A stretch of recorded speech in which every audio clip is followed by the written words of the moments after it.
पति का अर्थ क्या है। आप सब लोग ओम जय जगदीश हरे की आरती गाते हैं घरों में। उसमें एक शब्द आता है, तुम हो एक अगोचर सबके प्राण पति। अब उसको कौन नहीं गाता है? क्या सिर्फ स्त्रियां गाती हैं? पुरुष भी तो गाते हैं, बच्चे भी गाते हैं, बहन बेटियां भी गाती हैं, वृद्ध माताएं भी गाती हैं, छोटे से लेके बड़ा सब गाते हैं कि तुम हो एक अगोचर सबके प्राण पति। मेरे प्राणों के पति कौन है? ईश्वर। हम सबके पति ईश्वर हैं। जो हमारे प्राणों की रक्षा करते हैं वो हमारे पति हैं। पति होना कोई गलत बात नहीं है। एक किसी भी व्यक्ति की अगर कोई मदद कर दे तो वो उसको कह सकता है कि मैं इसका पति हूं, अर्थात प्राणपति। पति तीन प्रकार के होते हैं, बड़े ध्यान से सुनना। पहला पति होता है प्राणपति, जो कौन है? सच्चिदानंद भगवान श्री कृष्ण, ईश्वर। ईश्वर हमारे पहले पति हैं। पुरुष स्त्री का अर्थ नहीं मायने रखता है, यहाँ सबके पति हैं भगवान। हम सबके पति हैं जो हमारे प्राणों की रक्षा करते हैं। दूसरे पति कौन है? राष्ट्रपति, जो देश को चलाते हैं, प्रजा पालन का कार्य करते हैं। और तीसरे पति कौन है? तीसरे पति हैं धर्मपति, जिनके साथ में बहन बेटियों का विवाह होता है। केवल पति तो कोई भी किसी का हो सकता है। एक पुरुष का भी पति हो सकता है, एक महिला एक पुरुष की भी पति हो सकती है। और आप लोग पूछेंगे कि महिला किसी की पति कैसे हो सकती है? पूछेंगे क्यों परीक्षित जी? आप भी किसी के पति हो सकते हैं और आपकी पत्नी भी किसी की पति हो सकती है। नहीं हो सकती है? मना कर रहे हैं, कहते हैं हमारी पत्नी किसी की पति नहीं हो सकती है। अगर ये किसी के प्राणों की रक्षा कर देंगी तो इनको प्राणपति कहा जाएगा, पत्नी नहीं कहेगा कोई। इसलिए भगवान ने 16,100 राजपुत्रियों के प्राणों की रक्षा की, इसलिए भगवान उनके प्राणपति कहलाए। इसीलिए भगवान ने उनको अपना नाम दे दिया कि आज से तुमसे कोई कहे कि तुम्हारा पति कौन है तो सीधे सीधे कह देना कि ये सच्चिदानंद श्री कृष्ण हमारे पति है। हमारे देश में 2 महिलाएं पति हुई हैं, एक वर्तमान में अभी पति हैं। परीक्षित जी कह रहे हैं कि एक औरत पति नहीं हो सकती है। अभी वर्तमान में हमारे राष्ट्र का पति कौन है? राष्ट्रपति कौन है? द्रौपदी मुर्मू जी। कौन है राष्ट्रपति? उनको राष्ट्रपत्नी क्यों नहीं कहा गया? कह सकते हैं राष्ट्रपत्नी? नहीं कह सकते, क्योंकि राजा है, पालन करता है। राजा को हम प्रजा पालन प्रजापति कह सकते हैं, राष्ट्रपति इसलिए शब्द कहा गया है। और इससे पूर्व में प्रतिभा पाटिल हमारे देश की राष्ट्रपति हुई है। तो 2 महिलाओं का उदाहरण तो आपके सामने ही है। इसलिए भगवान श्री कृष्ण ने जो गोपियों की राजपुत्रियों की रक्षा की, इसीलिए भगवान उनके पति कहलाए। आज के समय में लोग जो है ये दुर्व्यवहार और दुर्वासना फैलाते हैं कि भगवान की 16,108 पत्नियां हैं। वो 108 पत्नियां वास्तविकता में तो भगवान के तो सारा संसार सबके पति हैं। भगवान किसके पति नहीं है? कोई है ऐसा यहाँ व्यक्ति जो कह दे कि मेरे पति नहीं है भगवान? हम सबके पति भगवान। इस प्रकार से पति और प्रजापति और धर्मपति, इनकी व्याख्या को आपने समझा। तो आज के बाद में भविष्य में यदि आपके समक्ष ये प्रश्न आए कि कृष्ण तो ऐसा रसिया था जिसकी 16,108 पटरानियां थी, तो आप उसे उत्तर दे देना कि 16,100 पटरानियां नहीं थी, सिर्फ 8 अष्टधा प्रकृति के साथ भगवान श्री कृष्ण का विवाह हुआ है। इस प्रकार से 16,108 का जो नाम मिला है वह इसलिए मिला क्योंकि उन्होंने भगवान श्री कृष्ण ने उनकी रक्षा की, प्राणों की रक्षा की। भगवान श्री कृष्ण के 8 पत्नियां जो हैं उनसे एक एक पत्नी से 10-10 पुत्र हुए। तभी रुक्मिणी ने निवेदन किया भगवान श्री कृष्ण से कि भगवान हमें भी ऐसा पुत्र हो जो सामर्थ्य में, यश में, कीर्ति में और बल में आपकी भांति हो। बोले हम हूबहू आपके जैसा बेटा चाहते हैं। भगवान श्री कृष्ण कहते हैं कि देखो देवी, ऐसा पुत्र पाने के लिए जप तप और नियम कर्म करने पड़ेंगे। भगवान राम की माता ने भी जप किए थे, इसलिए उनको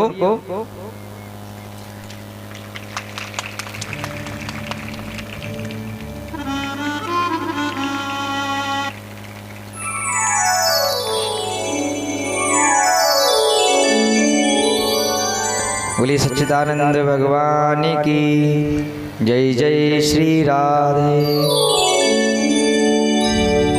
इस प्रकार से भगवान के कहने पर माता रुक्मिणी ने कठोर साधनाएं की। भगवान श्री कृष्ण के साथ वह बद्रिका बन गई और बद्रिका से बन जाकर उन्होंने बड़ी कठोर साधनाएं की। इस कठिन साधना के बल पर भगवान श्री कृष्ण के तेज से रुक्मिणी जी के गर्भ से एक पुत्र पैदा हुआ जिसका नाम था प्रद्युम्न। जानते हैं कृष्ण भगवान के और पुत्र कौन कौन हैं? अच्छा, प्रद्युम्न ही क्यों प्रचलित हुए? क्योंकि भगवान शिव जी ने जब रति के पति कामदेव को अपनी क्रोधाग्नि में भस्म कर दिया था, उस समय रति को वरदान दिया था कि रति द्वापर युग में भगवान श्री कृष्ण के पुत्र के रूप में कामदेव का जन्म होगा और वो कामदेव प्रतिभा के इतने धनी होंगे कि साक्षात उनका वैभव जो है श्री कृष्ण की भांति होगा। ये पूर्व जन्म में रति के पति थे। इनको कृष्ण नंदन के रूप में भगवान ने ही, शिव जी ने ही वरदान दिया था।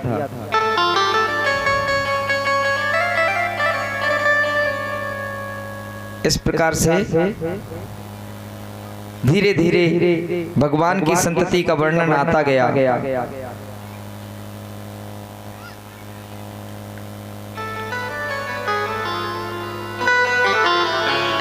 अब कृष्ण भगवान का विवाह तो हो गया है। कुछ था क्या? कोई बात नहीं, बंटवा दीजिए। सब बराती हैं भी, जब तक तो भगवान की कृष्ण के विवाह की चर्चा चल रही है। सब बराती हैं, बरात अभी वापस तो ही नहीं गई है, बरात तो यही है। जैसे ही प्रद्युम्न का जन्म हुआ तो प्रद्युम्न जो है अपने महल में रुक्मिणी जी के कक्ष में पालने में लेटे हुए थे। और जब पालने में लेटे हुए थे तो वहां पे शम्रासुर नाम का एक दैत्य था जो समुद्र में रहता था। नारद जी ने उसको बता दिया कि तुम्हारी मृत्यु भगवान श्री कृष्ण के पुत्र प्रद्युम्न के हाथों से होगी। इसलिए शम्रासुर ने प्रद्युम्न का अपहरण करवा लिया और ये बात रति को पता थी। तो रति शम्रासुर के यहाँ पे मायावती का रूप धारण कर उनके यहाँ नौकरी करने लगी पाकशाला में।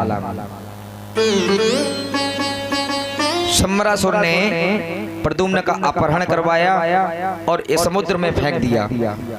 तो समुद्र में फेंकने के साथ ही उसको एक मछली ने निगल लिया और वो मछली शम्रासुर की पाकशाला में भोजन के लिए बन के आ गई।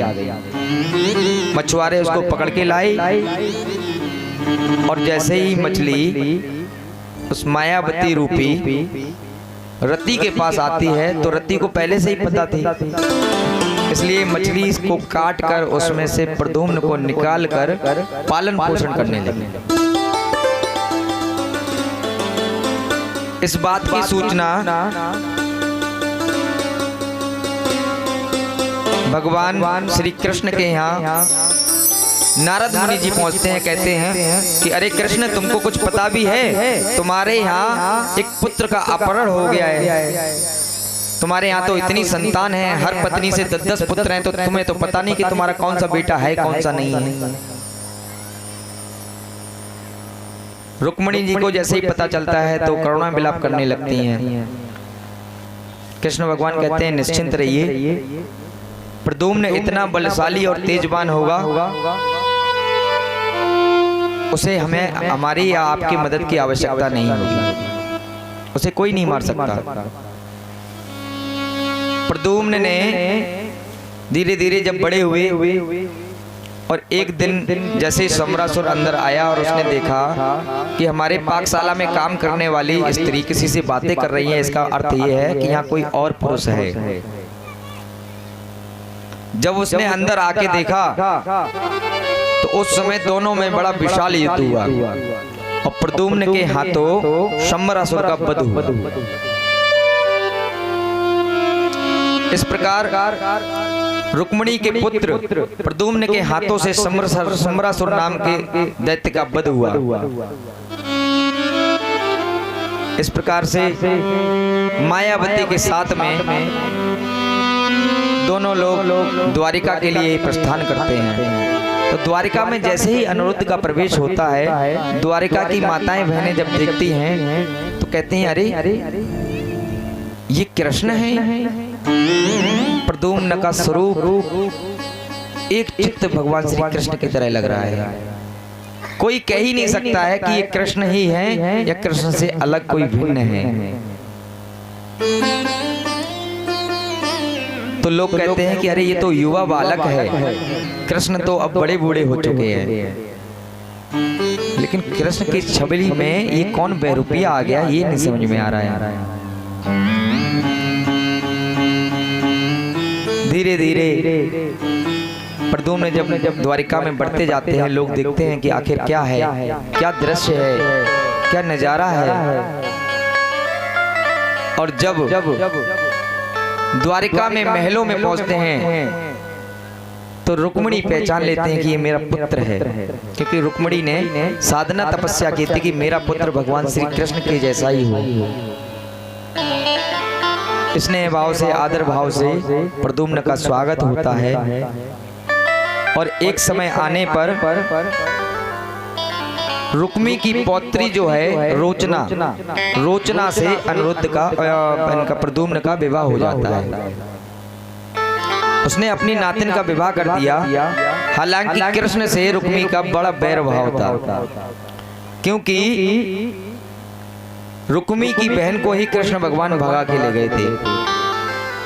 फिर भी अपने रिश्तों को चलाने के लिए रुक्मी ने अपनी पौत्री रोचना का विवाह श्री कृष्ण के पुत्र के साथ में कर दिया। आगे धीरे धीरे भगवान श्री कृष्ण की संतति बढ़ती गई। नारद जी का एक बार मन हुआ कि चलो भगवान श्री कृष्ण की संतति को देख के आए। नारद जी आए और द्वारिका में आके महलों में देखते हैं कि भगवान की जो 16,100 राजपुत्रियां जो थी, जिन्होंने पति रूप में भगवान को वर्ण किया है, वो सब द्वारिका में ही वास कर रही हैं। और भगवान की इस लीला को देखते हैं तो क्या देखते हैं कि हर एक राजपुत्री के साथ भगवान श्री कृष्ण एक एक अलग अलग रूप में है। ऐसा नहीं है कि एक कृष्ण है और 16,108 पत्नियां हैं। हर एक पत्नी के साथ एक कृष्ण है। इस प्रकार से आगे चल के प्रद्युम्न के एक पुत्र हुआ जिसका नाम था अनिरुद्ध। अनिरुद्ध भी अपने पिता और अपने पितामह के बल के स्वरूप था। धीरे धीरे आगे जब और संतति का वर्णन हुआ तो अनिरुद्ध का भी विवाह हुआ।